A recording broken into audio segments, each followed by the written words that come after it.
Hello guys, in today's episode, before we begin, make sure to like and subscribe so you don't miss out when we post.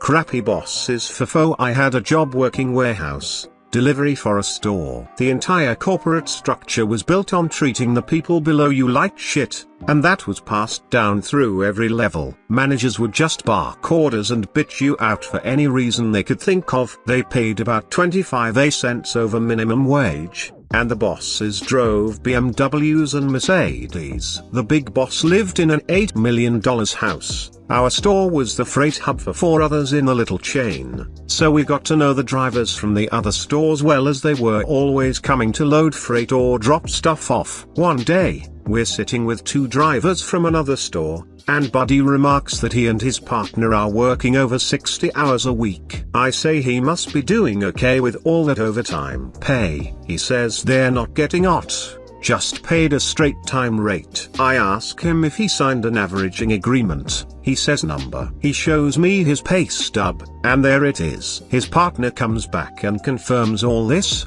and they've been doing it for months. He'd asked his manager about OT, and been told that straight pay was just the way it worked. I tell them that's illegal, and urge them to take it to labor relations. They're reluctant to rock the boat, figuring they'll be fired. So I drop it. We never got any overtime. Our warehouse was busy, our store was not. A couple months later, they're in again, and Buddy's partner tells us he and his girlfriend are moving back east, and he's giving his notice. I tell him again to file a complaint, nothing to lose now. So he does. A few weeks go by, and when I come in one day, there are expensive boss cars parked all along the loading dock. My workmate says something big is going down. All the managers have been summoned, and are inside with a bunch of people in suits. So we wander upstairs to see what's going on. The company bookkeeper had an office in our store, and handled all the payroll. He was a Chinese immigrant, nice guy. The bosses were trying to pin this on him, saying he didn't speak English very well, which was true, and had obviously screwed everything up. Turns out he was a pretty cagey guy. He knew what they told him to do was illegal, and was able to produce all the records of him telling them that, and of them telling him to basically just shut up and do it. He hands it all over and quits. I see Buddy with a new partner a few weeks later. He's got a pay stub for about 15 paychecks worth of earnings. Company got caught for all the overtime pay and a pretty substantial fine on top of that. Added bonus, the second in command had driven over a nail when he parked his silver BMW on the loading dock and hit a flat when he came out of the store. He opened his trunk and called me over and said, "Change that for me." I told him sorry, that's not my job, and if I hurt myself, my compensation claim would be denied. As he went in to call a tow truck, I stood on the loading dock and gazed upon all the havoc I had wrought, and my heart was glad. I am using a different account so that my husband doesn't know. Before meeting my current husband, I was married to my ex-husband, Dave. Dave and I met when we were 5 years old. He moved into our neighborhood when he was 5. He was this cute boy next door. We became inseparable. Even our parents joked that when we would be adults we would be married. Ever since I knew the concept of marriage, I was determined that I would marry Dave. We were like soulmates. We had the same interests, the same hobbies, the similar thoughts. He was my first everything, my first kiss, my first boyfriend, the guy I lost my virginity. Among our friends we were the perfect couple. After graduating high school, we immediately got married. I got into a good school, but I decided to study with Dave. We got married right after we finished high school. Our parents helped us find an apartment closer to our school. We worked hard. We would often talk about having kids. On our 6th anniversary we decided that we would try for a baby next year. I still remember the day when we were teenagers and cuddling.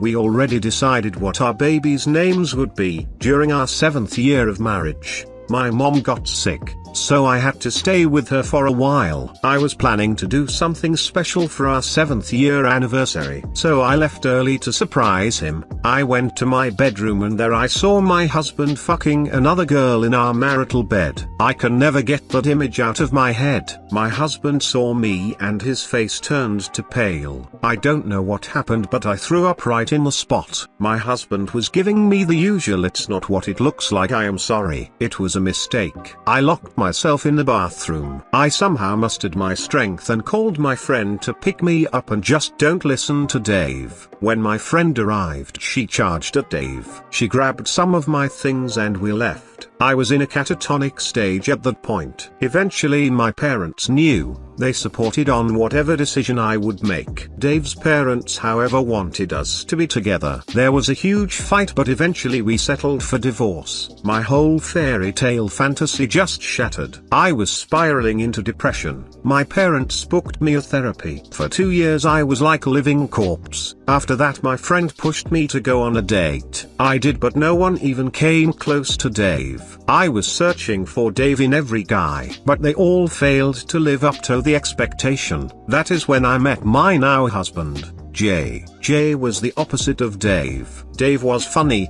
he would be the life of the party. I remember one time he made me laugh so hard that I fell from my chair. But Jay was not funny like Dave. He would use humor only as clapbacks, and if he wants to insult someone. He was also very stoic and closed off, pretty boring to my taste. On our first date, I asked him some questions like, "What is your favorite movie?" He told me he doesn't watch movie, he like reading. He didn't even ask me a thing, except for my educational background. He talked mostly about my field of work, but he was not interested in me. We ate dinner in silence. I was 100% sure he will not call me, but 2 days later he did. He asked me out on a second date. I was skeptical of whether or not I should go, but my friend insisted. I gave it another try. Second date went slightly better than first.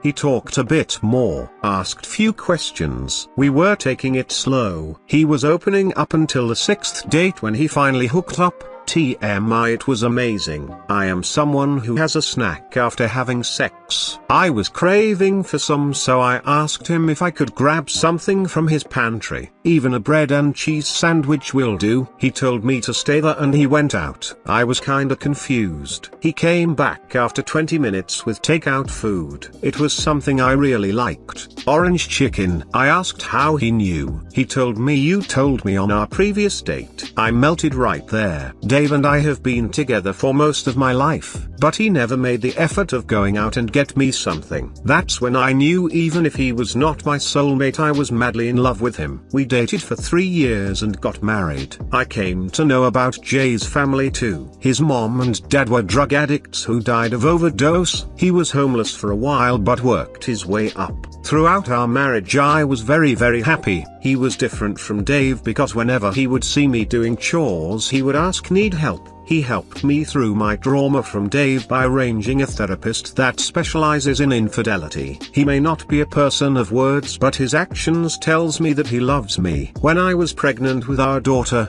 I would wake him up in the middle of the night to either get me food or rub my feet. He would say yes, Mom, and get to work. I love him. Even after 15 years of marriage my love has not stopped. He is still the stoic man I fell in love with. After meeting him I stopped believing in the concept of a soulmate. He was not mine, but we somehow make it work. I love you, Jay. Thanks for being there in my life. And anyone who is wondering what happened to Dave, he is getting his 3rd divorce. His mom blames me for his downfall, but she refuses to see that her son cheated on his every marriage. Retribution against junior high bullies. I had a miserable time in junior high with bullies. There were 3 main ones and other individuals who would team up to ruin my day during gym, etc. The 3 big bads, I'll call the trio, teased, annoyed and pushed me around a lot in music class, and none of the other guys helped me. The girls were the only kind people. The trio one day shoved me off the risers and our moron sub sent me to the principal's office. I got vengeance though. One day we are watching this musical video and everyone is in groups, all boys. I am showing my video game book to another guy and suddenly a marble whizzes by my ear. As we looked around we saw a huge marble war starting and the sub is hiding. So I put my book away and hide behind the risers. I noticed the door behind me is open, so I decide to escape and notify the principal's office to get help. I realize I'll be putting all the guys, especially the trio who started the war, in hot water. I run to the office and tell them what is happening. The receptionists say she will send the new, super strict and no leniency, AP.